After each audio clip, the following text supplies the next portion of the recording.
पाकिस्तान के पेशावर के मस्जिद में नमाज के दौरान हुआ धमाका, 30 लोगों की मौके पर मौत, 50 से ज्यादा लोग हुए घायल। बिहार के भागलपुर में एक मकान में हुए विस्फोट से 12 लोगों की मौत। आईबी ने पहले से जारी किया था अलर्ट, पुलिस जांच में जुटी। यूक्रेन पर रूस के हमले 9वें दिन भी जारी, पीएम मोदी ने मिशन गंगा के रिव्यू के लिए बुलाई 8वीं बैठक। नमस्कार, मैं हूं संजय सेठी, आप देख रहे हैं जेसीडी टाइम्स। रूस यूक्रेन के बीच जंग 9वें दिन भी जारी है। रूसी सेना ने ज़ैपोरिज़िया न्यूक्लियर प्लांट पर कब्जा कर लिया है, जिसके बाद पहले यहां गोलीबारी हुई, जिससे प्लांट में आग लग गई। रूस के सैनिकों ने प्लांट की एडमिन और कंट्रोल बिल्डिंग पर भी कब्जा कर लिया है। युद्ध के बीच रूसी राष्ट्रपति पुतिन ने कहा है कि यूक्रेन विदेशियों को ह्यूमन शील्ड की तरह इस्तेमाल कर रहा है। यूक्रेन की नियो नाजी टुकड़ी विदेशियों को युद्ध क्षेत्र छोड़ने से रोक रही है, ताकि विदेशियों की जान की कीमत पर रूसी सैनिकों के हमलों को कंट्रोल किया जा सके। दोनों देशों के बीच शांति वार्ता के दूसरे दौर की बातचीत में ह्यूमैनिटेरियन कॉरिडोर के निर्माण पर सहमति बनी है। इस कॉरिडोर के तहत युद्ध क्षेत्र में लोगों के बीच भोजन और दवा पहुंचाने का काम किया जाएगा। वार्ता के बाद यूक्रेन ने कहा कि इस बातचीत से वो संतुष्ट नहीं है। यूक्रेन में कुछ पाकिस्तानी स्टूडेंट्स भले ही छात्रों का सामान छीन रहे हों, लेकिन हरियाणा के अंकित की तारीफ पाकिस्तानी अफसर भी कर रहे हैं। दरअसल रूसी हमले के दौरान अंकित ने एक पाकिस्तानी लड़की की जान बचाकर उसे रोमानिया बॉर्डर तक पहुंचाया है। हालांकि अंकित खुद रोमानिया बॉर्डर पर ही फंसा है। पीएम नरेंद्र मोदी ने आज रूस यूक्रेन युद्ध के बीच 8वीं हाई लेवल मीटिंग की है। दिल्ली में हुई इस बैठक में उन्होंने ऑपरेशन गंगा की प्रगति की समीक्षा की। विदेश मंत्रालय के मुताबिक यूक्रेन से अब तक 9000 से ज्यादा नागरिकों को भारत लाया जा चुका है और बचे हुए लोगों को जल्द लाने पर काम चल रहा है। बिहार के भागलपुर में बम बनाते समय हुए विस्फोट में 12 लोगों की मौत हो गई है। 11 लोग गंभीर रूप से घायल हैं।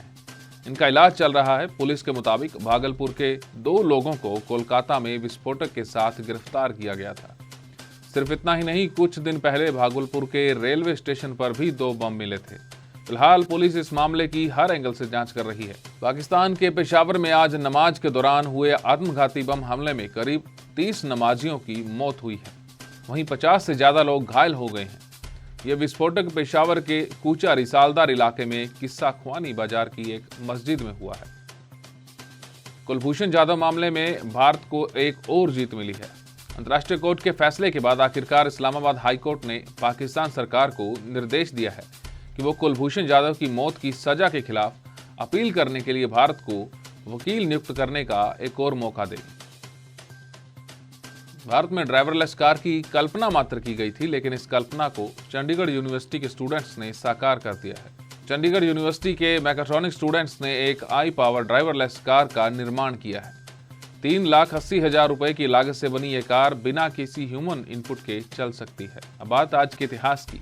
4 मार्च 1921 को ननकाना साहिब में हुए नरसंहार में 70 भारतीयों की जान गई थी। ये नरसंहार ननकाना स्थित ननकाना साहिब गुरुद्वारे में हुआ था।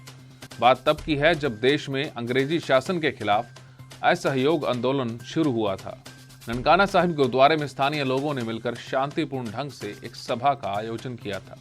सभा चल ही रही थी कि अंग्रेजी सैनिक यहां पहुंच गए और गोलियां चलानी शुरू कर दी।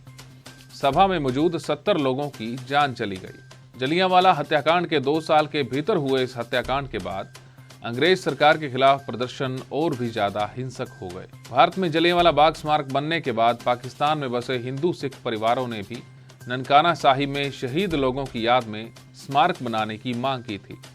इसके बाद आखिरकार पाकिस्तान सरकार ने 2014 में यहां स्मारक बनवाया। हमारी इस खास पेशकश में फिलहाल इतना ही। देश और दुनिया की तमाम खबरों के लिए आप देखते रहिए जेसीडी टाइम्स।